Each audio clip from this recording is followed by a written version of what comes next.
Let's read some Glitch in the Matrix stories. I never know how to start these, so I guess I should start off by apologizing for how long this story is. Never apologize for the length. We like the long stories. So a week ago, my husband and I had been arguing all day. Not a thing that we normally do. Not to this degree. After I was going back and forth all day, I really couldn't take it anymore. I called the police for some mediation.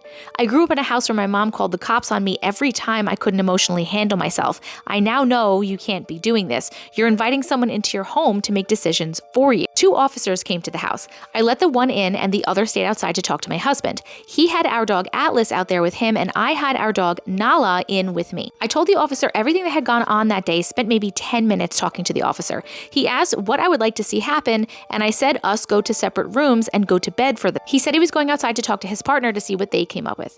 I waited on the couch but could hear everything outside still. Atlas started barking the second this man stopped outside. He got his partner and they were walking towards the front yard.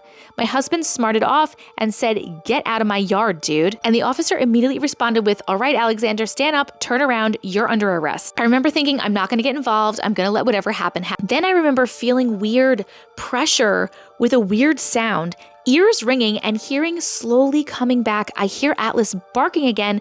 I felt this sense of panic and I ran to the door. I had a really bad feeling. Alex and I shared a look. I got Atlas into the house and then I followed them asking why he was under arrest. Alex and I were both calm, asking why. They wouldn't speak to us, got in the car and turned to me and said what I described was domestic abuse.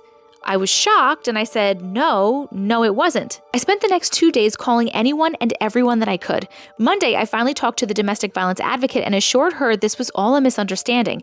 She told me, "Ma'am, your husband threatened to kill a police officer. That's a serious offense." I responded with, "No, the fuck he didn't." She said, "Well, it's on the body cam, so we will see." I then told her what I heard happen outside and I thought this cop was just on a power trip. She basically told me she was sorry and there was nothing that she could do to help him get out. About an hour later, she called back saying that she brought this case to the prosecuting attorney and she signed off on it and he was released to me in 20 minutes without seeing a judge. Everything just dropped and he was out. Probably one of the fastest releases ever. I was told to expect it to take 2 to 3 hours. Now, the only way I know how to tell the story is to tell the version that played out and what happened first.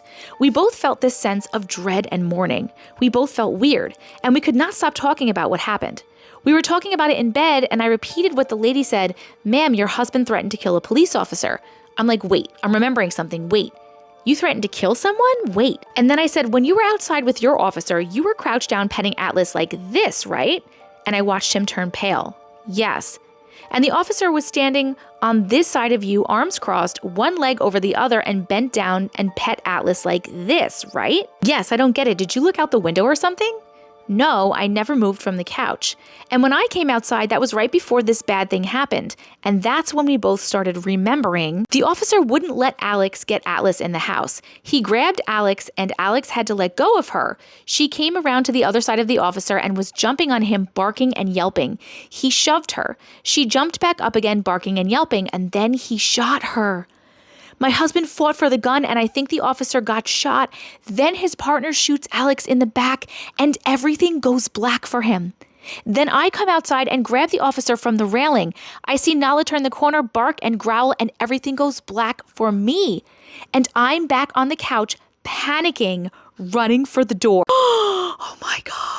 I don't think the officer lied in his report. I think he was remembering the same thing that we remember, the version that didn't happen. All of Sunday and Monday, everything I watched on my phone or TV, it was like it was toggling between a dark and light filter.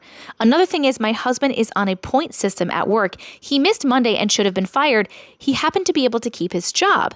And his first day back, everything felt foggy and weird, like it was his first day again. The same day I had a cleaning job, I felt the same way. I couldn't remember my routine and everything felt foggy. We feel crazy, but we think that we died that night and time jumped. Everything feels more hopeful here and the world is brighter like I remember as a kid. It's so weird. It's our favorite word, quantum immortality. First of all, you are not crazy. We believe you. Second of all, did you ever go and ask, why did he get released so quickly? Like, did they say why they released him? Because if he threatened to kill a police officer and it was on the body cam, I don't think they would have released him, right? So maybe they checked the body cam footage and he didn't say that. So the thing you described in the beginning where you said you felt weird pressure and a weird sound and your ears ringing and then your hearing slowly came back, that is like so indicative of a quantum immortality timeline jump. I've heard that so many times, like a whooshing or like a popping, and there's like no sound and then the sound is like coming back. I think it's crazy that like some people remember the last timeline they were just in and like what happened, and some people don't. Like you guys remembered that whole course of events, like you remembered getting shot and dying. I wonder why some people remember and some people don't. But what a crazy, scary thing to experience. I'm glad that the timeline that you're in now is a better, happier, and more hopeful timeline for you, though. That's really good news. Make the most of it, man. Please let me know what you guys think in the comments, and thank you so much for sharing your story. I'm Auntie Matrix, and if you like stories like these, make sure that you follow me, and you can send me yours right here to this email address. We believe you.